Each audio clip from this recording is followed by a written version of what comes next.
ବନ୍ଧୁଗଣ, ଆସୁଛି ଚନ୍ଦ୍ରଗ୍ରହଣ। ଏହି ଚନ୍ଦ୍ରଗ୍ରହଣଠାରୁ ବଦଳିଯିବ କୁମ୍ଭ ରାଶିର ବ୍ୟକ୍ତିବିଶେଷମାନଙ୍କର ଭାଗ୍ୟ। ଯଦି ଆପଣଙ୍କର କୁମ୍ଭ ରାଶି ହୋଇଥାଏ ତେବେ ଏହି ଭିଡ଼ିଓଟିକୁ ଥରୁଟିଏ ମାତ୍ର ଆପଣ ଶେଷ ପର୍ଯ୍ୟନ୍ତ ନିଶ୍ଚୟ ରୂପରେ ଦେଖନ୍ତୁ। କାରଣ କୁମ୍ଭ ରାଶିର ବ୍ୟକ୍ତିବିଶେଷମାନଙ୍କର ଜୀବନ ଏହି ଚନ୍ଦ୍ରଗ୍ରହଣଠାରୁ ସମ୍ପୂର୍ଣ୍ଣ ରୂପରେ ବଦଳିବା ପାଇଁ ଯାଉଅଛି। କାହିଁକିନା ଗ୍ରହ ନକ୍ଷତ୍ରମାନଙ୍କ ସ୍ଥାନରେ ଗୋଟିଏ ବଡ଼ ପରିବର୍ତ୍ତନ ହେବା ପାଇଁ ଯାଉଅଛି, ଯାହାଦ୍ୱାରା ଆପଣଙ୍କ ଜୀବନରେ ଚାଲିଥିବା ସମସ୍ତ ଦୁଃଖ କଷ୍ଟ ଆଉ ସମସ୍ୟାର ଅନ୍ତ ହେବା ପାଇଁ ଯାଉଅଛି ଏବଂ ପୁଣି ଥରେ ଆପଣଙ୍କ ଜୀବନରେ ଏହି ଚନ୍ଦ୍ରଗ୍ରହଣଠାରୁ ଖୁସି ଫେରିବାକୁ ଯାଉଅଛି। ଏହି କେତୁଗ୍ରସ୍ତ ଚନ୍ଦ୍ରଗ୍ରହଣ ଆପଣଙ୍କ ରାଶିର ସପ୍ତମ ଭାବରେ ସଂଗଠିତ ହେବାକୁ ଯାଉଅଛି, ମାନେ ସିଂହ ରାଶିରେ ସଂଗଠିତ ହେବାକୁ ଯାଉଅଛି, ଯାହାଦ୍ୱାରା ବୁଧ, ଶୁକ୍ର, ସୂର୍ଯ୍ୟ ଏବଂ ମଙ୍ଗଳ ରାଶି ପରିବର୍ତ୍ତନ କରିବାକୁ ଯାଉଛନ୍ତି, ଯାହାଦ୍ୱାରା ଏହି ଚନ୍ଦ୍ରଗ୍ରହଣ ପ୍ରଭାବରେ ଆପଣଙ୍କ ଜୀବନରେ କିଛି ବଡ଼ ହେବାକୁ ଯାଉଅଛି। ସେହି ଖୁସି ଖବର ଗୁଡ଼ିକ ଆପଣଙ୍କୁ ପ୍ରାପ୍ତି ହେବାକୁ ଯାଉଅଛି, ଯାହା ଆପଣ ଦୀର୍ଘ ଦିନ ଧରି ଆପଣଙ୍କ ମନ ଭିତରେ ଆଶା ରଖିଥିଲେ। ଏହି ଗ୍ରହଣଠାରୁ ଆପଣଙ୍କୁ ଅନେକ ଦିଗରୁ ଖୁସି ମିଳିବାକୁ ଯାଉଅଛି। ସମସ୍ତ ସମସ୍ୟାମାନଙ୍କର ଅନ୍ତ ହେବା ପାଇଁ ଯାଉଅଛି। ପୁନର୍ବାର ଆପଣଙ୍କ ଜୀବନରେ ଖୁସି ଫେରିବାକୁ ଯାଉଅଛି। ତେବେ ଆସନ୍ତୁ ଜାଣିବା ଯେ ଏହି ଚନ୍ଦ୍ରଗ୍ରହଣ ପରେ ଆପଣଙ୍କ ଜୀବନରେ କ'ଣ ସବୁ ବଡ଼ ପରିବର୍ତ୍ତନ ଗୁଡ଼ିକ ହେବାକୁ ଯାଉଅଛି। ଏହା ପୂର୍ବରୁ ଯଦି ଆପଣଙ୍କର ବି କୁମ୍ଭ ରାଶି ହୋଇଥାଏ ଏବଂ ଆପଣ ଈଶ୍ୱରଙ୍କୁ ସଚ୍ଚା ହୃଦୟରେ ଭକ୍ତି କରୁଛନ୍ତି, ବିଶ୍ୱାସ କରୁଛନ୍ତି, ତେବେ ଏହି ଭିଡ଼ିଓଟିକୁ ଲାଇକ୍ କରି ତଳେ ଆସୁଥିବା କମେଣ୍ଟ ବକ୍ସରେ ଜୟ ଜଗନ୍ନାଥ, ହର ହର ମହାଦେବ ଅବଶ୍ୟ ରୂପରେ ଲେଖିଦିଅନ୍ତୁ। ଦେଖନ୍ତୁ, ପୂର୍ବରୁ ଆପଣଙ୍କ ରାଶିରେ ଚତୁର୍ଗ୍ରହୀ ଯୁଗ ବନୁଥିବା କାରଣରୁ ସୂର୍ଯ୍ୟ ଏବଂ ମଙ୍ଗଳ ଥିବାରୁ ରାହୁଙ୍କ ସହିତ ଦ୍ୱିତି କରିକି ଆପଣଙ୍କ ରାଶିରେ ଥିବାରୁ ଆପଣଙ୍କର ଟିକିଏ ସ୍ୱାସ୍ଥ୍ୟଗତ ସମସ୍ୟା ଗୁଡ଼ିକ ଦେଖାଦେଉଥିଲା ଏବଂ ଦେବଗୁରୁ ବୃହସ୍ପତି ମଧ୍ୟ ଆପଣଙ୍କର ପଞ୍ଚମ ଭାବରେ ବକ୍ରି ଅବସ୍ଥାରେ ଥିଲେ, ଯାହାଫଳରେ ଆପଣଙ୍କୁ ବହୁତ ଅଧିକ ପରିଶ୍ରମ କରିବା ପାଇଁ ପଡ଼ୁଥିଲା। ପରିଶ୍ରମ ଅନୁଯାୟୀ ଆପଣଙ୍କୁ ଫଳ ପ୍ରାପ୍ତି ହେଉନଥିଲା। କେଉଁଠି ନା କେଉଁଠି ଭାଗ୍ୟ ଆପଣଙ୍କର ସାଥ ଦେଉନଥିଲା। ଆପଣଙ୍କର ଆର୍ଥିକ ସଙ୍କଟ ଦେଖାଦେଉଥିଲା। ଆପଣ ବହୁତ ବେଶୀ ମାନସିକ ଚିନ୍ତାରେ ରହୁଥିଲେ। ଧନଜନିତ ସମସ୍ୟା ଗୁଡ଼ିକ ଦେଖାଦେଉଥିଲା। ଋଣ ତ ଆପଣ ନେଇଥିଲେ, କିନ୍ତୁ ସେହି ଋଣକୁ ଆପଣ ଶୁଝି ପାରୁନଥିଲେ। ଋଣର ଭାର ଆପଣଙ୍କ ଉପରେ ବଢ଼ି ଯାଇଥିଲା। ଘର ଏବଂ ପରିବାରରେ ହସ ଖୁସିର ବାତାବରଣ ନଥିଲା। ଶିକ୍ଷା କ୍ଷେତ୍ରରେ ସମସ୍ୟା ଦେଖା ଦେଉଥିଲା। ଅନ୍ନେସେସରୀ ଖର୍ଚ୍ଚ ଗୁଡ଼ିକ ଆପଣଙ୍କର ହେଉଥିଲା। ସମାଜରେ ଆପଣଙ୍କର ମାନ ସମ୍ମାନ ନଥିଲା। ଚାକିରିଟିଏ ଆପଣଙ୍କୁ ପ୍ରାପ୍ତ ହୋଇପାରୁନଥିଲା। ସନ୍ତାନ ସନ୍ତତିମାନଙ୍କ ପାଇଁ ଆପଣ ଚିନ୍ତିତ ରହୁଥିଲେ। ବେପାର ବାଣିଜ୍ୟରେ ଆପଣଙ୍କର ଲସ୍ ସହିବାକୁ ପଡ଼ୁଥିଲା। ଏହିଭଳି ଯାହା ବି କିଛି ସମସ୍ୟା ଗୁଡ଼ିକ ଆପଣଙ୍କ ଜୀବନରେ ଚାଲୁଥିଲା, ତାହା ସବୁକିଛି ଏବେ ଦୂର ହେବା ପାଇଁ ଯାଉଅଛି। ଏହି ଚନ୍ଦ୍ରଗ୍ରହଣଠାରୁ ପୁଣି ଥରେ ଆପଣଙ୍କ ଜୀବନରେ ଖୁସି ଫେରିବାକୁ ଯାଉଅଛି। ଆପଣଙ୍କ ଜୀବନରେ ନୂତନ ସୂର୍ଯ୍ୟ ଉଦୟ ହେବାକୁ ଯାଉଅଛି। ଏହି ଚନ୍ଦ୍ରଗ୍ରହଣ ପରେ ଆପଣଙ୍କର ଦ୍ୱିତୀୟ ଭାବକୁ ଶୁକ୍ର, ମଙ୍ଗଳ, ବୁଧ ଚଳନ କରିବେ ଏବଂ ପୁଣି ସେଠାରେ ଆପଣଙ୍କ ରାଶିର ଅଧିପତି ଶନି ବିରାଜମାନ ଅଛନ୍ତି। ଦ୍ୱିତୀୟ ଭାବ ଆପଣଙ୍କର ଧନର ଭାବ ହୋଇଥାଏ। ପାରିବାରିକ, ଘର ପରିବାର, କୁଟୁମ୍ବର ଭାବ ହୋଇଥାଏ। ଏହି ଚନ୍ଦ୍ରଗ୍ରହଣ ପରେ ଆପଣଙ୍କ ପାଖକୁ ବିଭିନ୍ନ ଦିଗରୁ ଅର୍ଥର ଆଗମନ ହେବ। ପୂର୍ବରୁ ଯାହା ବି କିଛି ଆପଣଙ୍କର ଆର୍ଥିକ ସମସ୍ୟା ଲାଗି ରହିଥିଲା, ତାହା ସବୁ କିଛି ଦୂର ହୋଇଯିବ। ଧନ କମାଇବାର ନୂଆ ନୂଆ ରାସ୍ତା ଆପଣଙ୍କୁ ମିଳିଯିବ। କିଛି ଏକ୍ସଟ୍ରା ଇନକମ୍ ଆପଣ କରିବା ପାଇଁ ଭାବିପାରନ୍ତି। ହଠାତ୍ କରି ଆପଣଙ୍କର ଡେଲି ଇନକମ୍ ମଧ୍ୟ ବଢ଼ିଯିବ। କୌଣସି ସ୍ଥାନରେ ଆପଣ ବେଶୀ ବଡ଼ ଇନଭେଷ୍ଟମେଣ୍ଟ କରିପାରନ୍ତି, ବଡ଼ ପୁଞ୍ଜିନିବେଶ କରିପାରନ୍ତି, ଯାହାକି ଭବିଷ୍ୟତରେ ଆପଣଙ୍କୁ ଅନେକ ଗୁଡ଼ିଏ ସବୁ ଲାଭ ଆଣିକରି ଦେବ। ଆପଣଙ୍କର ବ୍ୟାଙ୍କ ବାଲାନ୍ସ ବଢ଼ିବ, ଫାଇନାନ୍ସିଆଲ ଗ୍ରୋଥ୍ ହେବ। ଏହି ଚନ୍ଦ୍ରଗ୍ରହଣ ପରେ ଆପଣ ଦେଖିବେ ଯେ ଆପଣଙ୍କ ପାଖକୁ ବିଭିନ୍ନ ଦିଗରୁ ଧନ ଆସିବ, ଆୟର ସ୍ରୋତ ବଢ଼ିବ, ସନ୍ତାନ ସୁଖ ଆପଣଙ୍କୁ ପ୍ରାପ୍ତି ହେବ। ଘରକୁ କୌଣସି ନୂତନ ଅତିଥି ଆସିପାରନ୍ତି। ଆପଣଙ୍କ ବାଣୀରେ ମଧୁରତା ଆସିବ। ଆପଣ ଆପଣଙ୍କ ବାଣୀ ଦ୍ୱାରା କିଛି କାମ କାର୍ଯ୍ୟ ଆରମ୍ଭ କରିପାରିବେ ଏବଂ ସେଥିରେ ମଧ୍ୟ ଆପଣ ସଫଳତା ପ୍ରାପ୍ତି କରିପାରିବେ। ଯେହେତୁ ଏହି ଗ୍ରହଣ ପରେ ଦେବଗୁରୁ ବୃହସ୍ପତି ଆପଣଙ୍କର ପଞ୍ଚମ ଭାବରେ ମାର୍ଗୀ ଚଳନ କରୁଛନ୍ତି, ତେବେ ଆପଣଙ୍କୁ ସମସ୍ତ କ୍ଷେତ୍ରରେ ଲାଭ ହିଁ ଲାଭ ପ୍ରାପ୍ତି ହେବ। ପଞ୍ଚମ ଭାବ ଆପଣଙ୍କର ପ୍ରେମ ଜୀବନ, ଶିକ୍ଷା କ୍ଷେତ୍ର, ସନ୍ତାନର ଭାବ ହୋଇଥାଏ। ପ୍ରେମ ଜୀବନରେ ସଫଳତା ଆପଣଙ୍କୁ ପ୍ରାପ୍ତି ହେବ।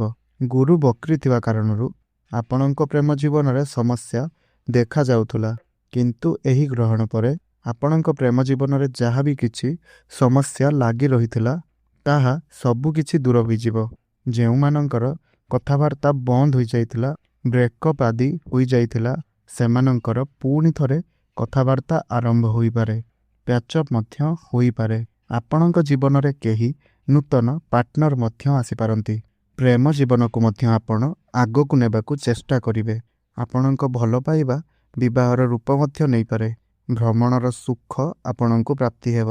ଯେଉଁ ପିଲାମାନଙ୍କର ବିବାହର ବୟସ ହୋଇଯାଇଛି, ଏହି ଗ୍ରହଣ ପରେ ସେମାନଙ୍କ ଘରକୁ ବିବାହ ପ୍ରସ୍ତାବମାନ ଆସିବ ଏବଂ ବିବାହ ମଧ୍ୟ ଫାଇନାଲ ହେବ। ସବୁଠାରୁ ବଡ଼ କଥା ଏହା ଅଟେ କି ଯେଉଁ ଦମ୍ପତିମାନେ ଦୀର୍ଘଦିନ ଧରି ସନ୍ତାନ ସୁଖରୁ ବଞ୍ଚିତ ଥିଲେ, ଏହି ଚନ୍ଦ୍ରଗ୍ରହଣ ପରେ ସେମାନଙ୍କୁ ନିଶ୍ଚିନ୍ତ ଭାବରେ ସନ୍ତାନ ସୁଖ ପ୍ରାପ୍ତି ହେବ। ନୂତନ ଗର୍ଭ ଧାରଣ କରିବା ପାଇଁ ଏହି ଚନ୍ଦ୍ରଗ୍ରହଣର ସମୟ ଶୁଭ ନୁହଁ, କିନ୍ତୁ ଚନ୍ଦ୍ରଗ୍ରହଣ ପରର ସମୟ ଆପଣଙ୍କ ପାଇଁ ଶୁଭ ରହିବ। ଶିକ୍ଷା କ୍ଷେତ୍ରରେ ମଧ୍ୟ ଆପଣ ବହୁତ ଅଧିକ ଉନ୍ନତି ପ୍ରଗତି କରିବେ।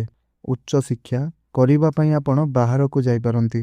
ଯେହେତୁ ଗୁରୁଙ୍କର ଦୃଷ୍ଟି ଆପଣଙ୍କର ନବମ ଭାବ ଉପରେ ରହୁଅଛି, ତ ନବମ ଭାବ ଆପଣଙ୍କର ଉଚ୍ଚ ଶିକ୍ଷାର ଭାବ ହୋଇଥାଏ। ଆପଣଙ୍କର ମନପସନ୍ଦିଆ କଲେଜରେ ଆପଣଙ୍କର ଆଡ଼ମିସନ୍ ହୋଇପାରେ। ଆପଣ କିଛି ଫର୍ମ ଫିଲ୍ଅପ୍ କରିପାରନ୍ତି। ଏହି ଗ୍ରହଣ ପରେ ମାନେ 3 ମାର୍ଚ୍ଚ ପରେ ଯଦି ଆପଣଙ୍କର କିଛି ଏକ୍ଜାମ୍ ଅଛି, ଖାସ୍ କରି କମ୍ପିଟେଟିଭ୍ ଏକ୍ଜାମ୍ ଅଛି, ସରକାରୀ ସ୍ତରରେ କିଛି ପରୀକ୍ଷା ରହିଛି, ତେବେ ସୁନିଶ୍ଚିନ୍ତ ଆପଣଙ୍କୁ ସେଥିରେ ସଫଳତା ପ୍ରାପ୍ତି ହେବ।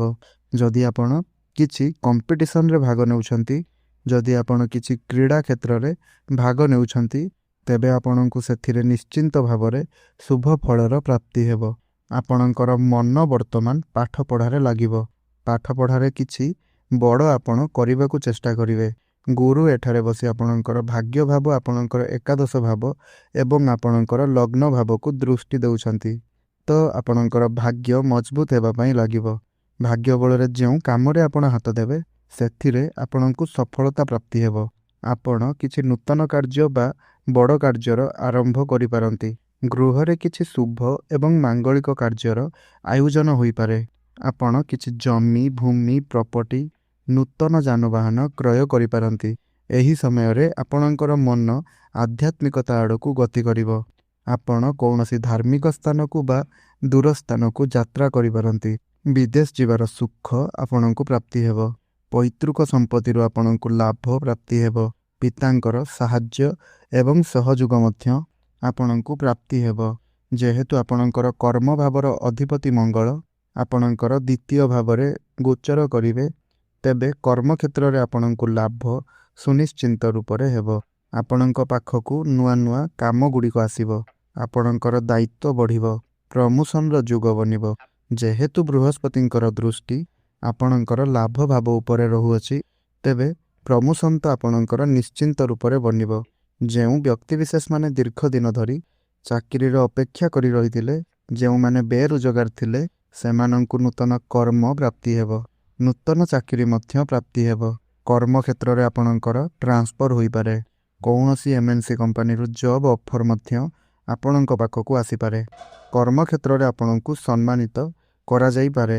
ସମାଜରେ ମଧ୍ୟ ଆପଣଙ୍କର ମାନ ସମ୍ମାନ ବଢ଼ିବ। ଲୋକପ୍ରିୟତା ବଢ଼ିବ।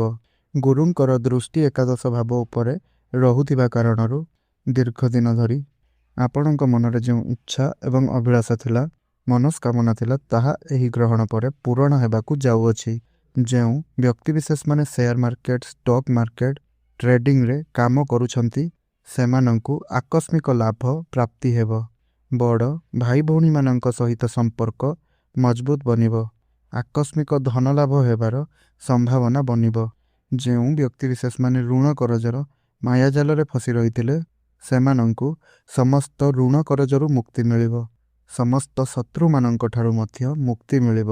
ଯେଉଁ ବ୍ୟକ୍ତିବିଶେଷମାନେ କନଷ୍ଟ୍ରକ୍ସନରେ କାମ କରୁଛନ୍ତି, ଇମ୍ପୋର୍ଟ ଆଉ ଏକ୍ସପୋର୍ଟର କାମ କରୁଛନ୍ତି, IT ସେକ୍ଟରରେ ଅଛନ୍ତି, ଟେକ୍ନିକାଲ ଫିଲ୍ଡରେ ଅଛନ୍ତି, ହୋଟେଲ ମ୍ୟାନେଜମେଣ୍ଟ କ୍ଷେତ୍ରରେ ଅଛନ୍ତି, ସେମାନଙ୍କୁ ଅନେକ ଶୁଭ ଫଳର ପ୍ରାପ୍ତି ହେବ। ଯେଉଁମାନେ ଅନଲାଇନରେ କାମ କରୁଛନ୍ତି, ଡିଜିଟାଲ ମାର୍କେଟିଂରେ କାମ କରୁଛନ୍ତି, ଟ୍ରାଭେଲ ଆଣ୍ଡ ଟୁର୍ ଆଉ ଫାଇନାନ୍ସ କ୍ଷେତ୍ରରେ ଅଛନ୍ତି, ଏମାନଙ୍କୁ ମଧ୍ୟ ଅନେକ ଶୁଭ ଫଳର ପ୍ରାପ୍ତି ହେବ। ସମସ୍ତ ସ୍ୱାସ୍ଥ୍ୟଗତ ସମସ୍ୟାରୁ ମଧ୍ୟ ଆପଣଙ୍କୁ ମୁକ୍ତି ମିଳିବ। ଆପଣ ଯେଉଁ ମାନସିକ ଚିନ୍ତା ଗୁଡ଼ିକ ଭିତରେ ରହୁଥିଲେ, ବହୁତ ଅଧିକ ଦୁଃଖ କଷ୍ଟ ଭିତରେ ରହୁଥିଲେ, ତେବେ ଆପଣଙ୍କୁ ସେହି ସମସ୍ତ ଦୁଃଖ କଷ୍ଟରୁ ମୁକ୍ତି ମିଳିବ। ଯେହେତୁ ଗୁରୁଙ୍କର ଦୃଷ୍ଟି ଆପଣଙ୍କର ଲଗ୍ନ ଉପରେ ରହୁଛି, ତେଣୁ ଆପଣଙ୍କୁ ସମସ୍ତ ସମସ୍ୟାରୁ ନିଶ୍ଚିନ୍ତ ଭାବରେ ମୁକ୍ତି ମିଳିବ। ଯେଉଁ ବ୍ୟକ୍ତିବିଶେଷମାନେ ବେପାର ବାଣିଜ୍ୟ କରୁଛନ୍ତି, ସେମାନେ ବହୁତ ଅଧିକ ଉନ୍ନତି ଆଉ ପ୍ରଗତି କରିବେ। କିଛି ନୂତନ ବେପାର ବାଣିଜ୍ୟ ଆରମ୍ଭ କରିପାରନ୍ତି। ଆପଣ କିଛି ପାର୍ଟନରସିପ୍ରେ ମଧ୍ୟ ବେପାର ବାଣିଜ୍ୟ ଆରମ୍ଭ କରିପାରନ୍ତି। ତେବେ ଅଧିକ ଶୁଭଫଳ ପ୍ରାପ୍ତି କରିବା ପାଇଁ ଆପଣ ପ୍ରତ୍ୟେକ ଦିନ ଶନିଙ୍କର ବୀଜମନ୍ତ୍ରର ଜପ ଅବଶ୍ୟ ରୂପରେ କରନ୍ତୁ। ପ୍ରତ୍ୟେକ ଦିନ ହନୁମାନ ଚାଳିଶାର ପାଠ କରନ୍ତୁ ଏବଂ ଓମ୍ ନମଃ ଶିବାୟ ଏହି ମନ୍ତ୍ରର ଜପ ଅଧିକରୁ ଅଧିକ କରନ୍ତୁ। ଶୁଭଫଳ ପ୍ରାପ୍ତି ହେବା ସହିତ ଆପଣଙ୍କ ଭାଗ୍ୟରେ ଉନ୍ନତି ଆସିବ। ଧନ୍ୟବାଦ।